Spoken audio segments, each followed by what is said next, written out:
the end of volume 1 and the beginning of volume 2 of my Clash of the Two Americas goes through a bit of a journey there in a lot of this. But in short, the Civil War couldn't really be thought of as the Second American Revolution. Mm. It was the attempt to finally consolidate what was not finished in 1780 or 1783, when the Peace of Paris was signed, and that dealt with the issue of slavery. And I mean, people say, oh, Lincoln just wanted to preserve the Union, he didn't care about slavery, and it's like, that's a lot of things taken out of context for that.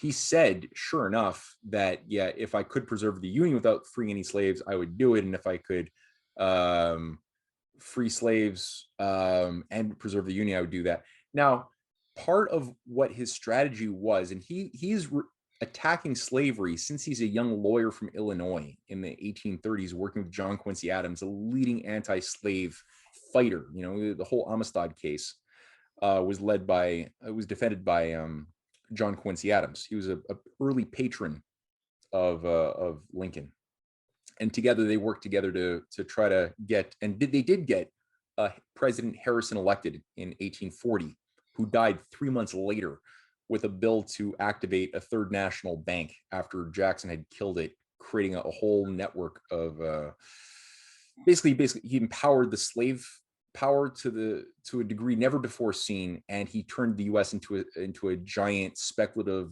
deregulated free trade basket case with bank panics periodically, splattered over every few years. And so Lincoln had been a lifelong anti-slave, pro-national system of economic proponent and leader.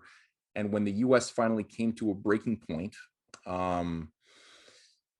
Lincoln was organized, or he organized himself to enter the stage of history, and he understood that you couldn't free slaves if you let the South declare its own pro-British Confederacy based on it's based on a slave system. Like the Confederate Constitution, if you read what Jefferson Davis was proposing the Constitution be that was ratified by the Confederate Congress. It says in Article 1 that no slave shall ever be permitted to go free as part of the Confederate nation. That was like for number 1. And it's also the banning of national credit for development of infrastructure industries was also banned. The role of the nation or national banks was banned. The role of protectionism was banned. It was insane.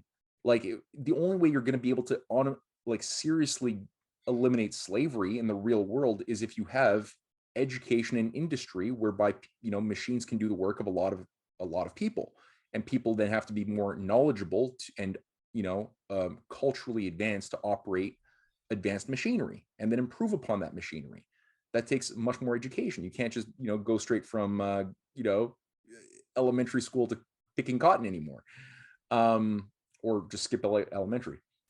So this is what was being threatened and with breaking away. Now in the North, Lincoln also had to contend with a pro-British a counter gang operation against the pro-slave network, which was most of the abolitionists, not all, but a big chunk of the leading abolitionists, especially Garrison was a big one, who were themselves just simply saying, yeah, okay, we should just avoid war at all costs and let the southern the slave states have their own society, and we'll have our own no slave society, but we're going to abolish the Constitution, which they say is a slave constitution, and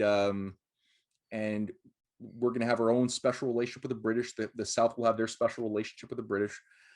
And the whole thing's a fraud because, Frederick Douglass, the slave who freed himself and broke with the abolitionists to work with Lincoln, he was wise. And he said at a certain point in his autobiography, like, I ended up reading one day, I was like, I've never read the Constitution. And I read it finally after polemicizing against it for years under Garrison. William Lloyd Garrison. And I realized that it doesn't endorse slavery at all anywhere in it. It's, if anything, an anti-slave document. And he understood Lincoln's strategy at that point, that if you're going to extinguish slavery, and also that means empire, because Lincoln understood slavery and global empire to be two sides of the same thing, and he said so repeatedly in his speeches, you have to preserve the Union. The Union is the best expression, the most advanced expression of self-organized humankind, with a banking system to accompany the political ideals that, if used, cannot just end slavery, but bring about an end of empire by creating a new type of system of cooperation amongst cooperating nations, like John Quincy Adams envisioned, of a world, a community of sovereign nation states, a community of principle. That was Quincy Adams' foreign policy doctrine. So this is what Lincoln understood, and this is what he was trying to put into motion. It required certain things to succeed that did not after he was assassinated through British, again, operations in Canada, which directed his assassination. That's where John Wilkes Booth was deployed. And the entire idea of industrializing the South through Reconstruction was subverted. The slave power was granted back their political power. And within a very short period, that became the basis of the KKK, Jim Crow laws, the stuff that Martin Luther King Jr. later on, a century later, was fighting against. And you're like, why was Martin Luther King having to fight that fight a century after, places like South Carolina had something like 11 black state senators elected in the 1870s? How did that happen? Now Carolina you can even vote as a black person, by the time Martin Luther King was coming. So what the hell happened, right? And it's because there's this entire, British fifth column destroying and dismantling, and also disrupting the things like the flow of Russian-U.S. relations, and looking at all of the grand strategy occurring in the 1870s, 80s, even 90s,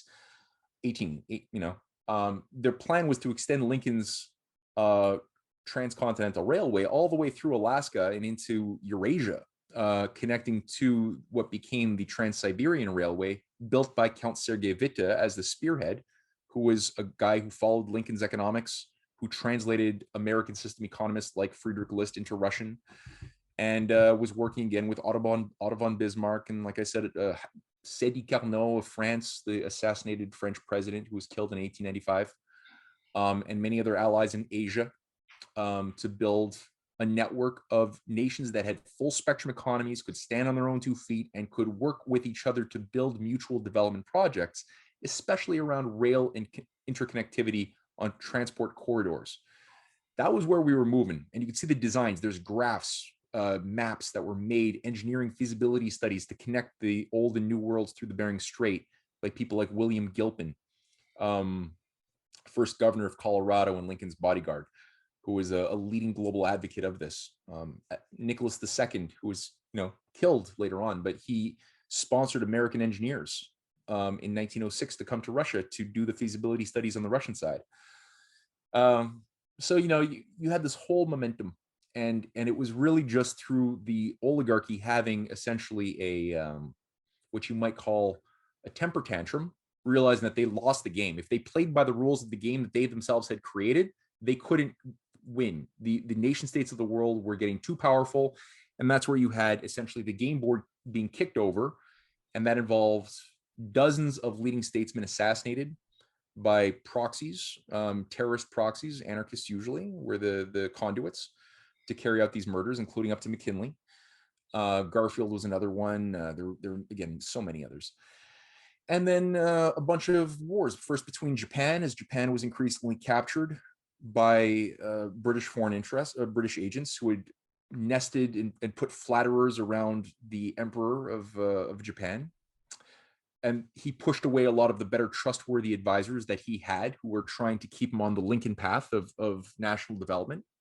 So that, this emperor was easily turned into a bit of a paranoid freak and got delusions of grandeur with the British, saying, we'll help you as a fellow island country destined to rule the inferior people of the world. We island people have to sit together. We island empires, and the empire bought it, and he took the British gifts, of money, of weapons, of warships, and he started wars with China, and then later on with Russia, destroying the Russian fleet.